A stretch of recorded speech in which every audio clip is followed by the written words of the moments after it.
Hi guys, it's me D high vibes. അപ്പം ഞാനിപ്പോൾ ഉള്ളത് ബാംഗ്ലൂരിലെ മടിവാള മാരുതി നഗറിലാണ്.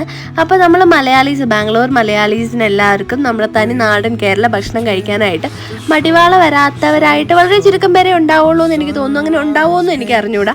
അങ്ങനെ മടിവാള വരുന്നവരാണെങ്കിൽ അവർക്ക് എന്തായാലും ഗ്രാനീസ് റെസ്റ്റോറൻറ്റ് അറിയാതിരിക്കാൻ വഴിയില്ല. അപ്പോൾ ഗ്രാനീസ് റെസ്റ്റോറൻറ്റ് റൈറ്റ് ഓപ്പോസിറ്റ് ഫസ്റ്റ് ഫ്ലോറിലുള്ള ടോപ്പ് ചിക്കൻ എന്ന് പറയുന്ന റെസ്റ്റോറൻറ്റിലാണ് ഇപ്പം ഞങ്ങൾ വന്നിരിക്കുന്നത്. ഈ പരിസരത്തുള്ള ഒട്ടുമിക്ക എല്ലാ റെസ്റ്റോറൻറ്റ് ഓപ്ഷൻസ് തീർന്നപ്പോഴാണ് ഞങ്ങൾ വിചാരിച്ചു നോക്കി ടോപ്പ് ചിക്കനിൽ കയറാമെന്ന് കേട്ടോ.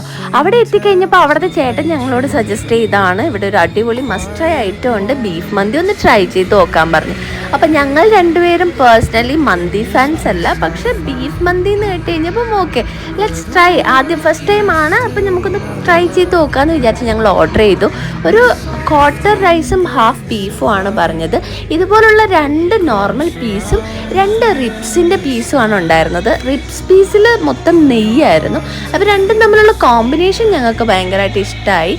അതുപോലെ തന്നെ ലൈക്ക് ഫസ്റ്റ് ടൈം ട്രൈ ചെയ്യുന്നതുകൊണ്ടാണോ എന്നറിയില്ല, എനിക്കിതിനെക്കുറിച്ച് ആധികാരികമായിട്ട് സംസാരിക്കാനൊന്നും അറിയില്ലെങ്കിലും ഞങ്ങൾക്ക് ഭയങ്കര കംഫർട്ടിങ് ഫുഡായിട്ട് തോന്നി. മസ്റ്റ് ട്രൈ എന്നൊക്കെ പറയുന്ന കണക്ക് വല്ലപ്പോഴൊക്കെ ട്രൈ ചെയ്യാൻ പറ്റുന്ന നല്ലൊരു ഫുഡായിട്ടാണ് തോന്നിയത്. അപ്പം ഞങ്ങൾ രണ്ടുപേരും പേഴ്സണലി ഹാപ്പി ആയിരുന്നു. ഞങ്ങൾക്ക് ഇന്നിരുന്ന് കഴിഞ്ഞപ്പോൾ ഭയങ്കര കൊതി പിന്നെയും വന്നു. അങ്ങനെ ഞങ്ങൾ പിന്നെ ഒന്നും ആലോചിച്ചില്ല, നേരെ ടോപ്പ് ചിക്കനിൽ പോയി സെയിം പോർഷൻ ക്വാർട്ടർ റൈസും ഹാഫ് ബീഫും പറഞ്ഞു. അതങ്ങ് തട്ടി ഗൈസ്. അപ്പം നിങ്ങളും ഇത് ട്രൈ ചെയ്യൂ, എന്നിട്ട് എങ്ങനെയുണ്ടെന്ന് നിങ്ങളുടെ അഭിപ്രായം പറയൂ. ഞങ്ങളെ പോലെ തന്നെ നിങ്ങൾക്ക് ഇഷ്ടമാവുന്നുണ്ടോ എന്ന് നമുക്ക് നോക്കാം. അപ്പം ടാറ്റാ ബൈ ബൈ.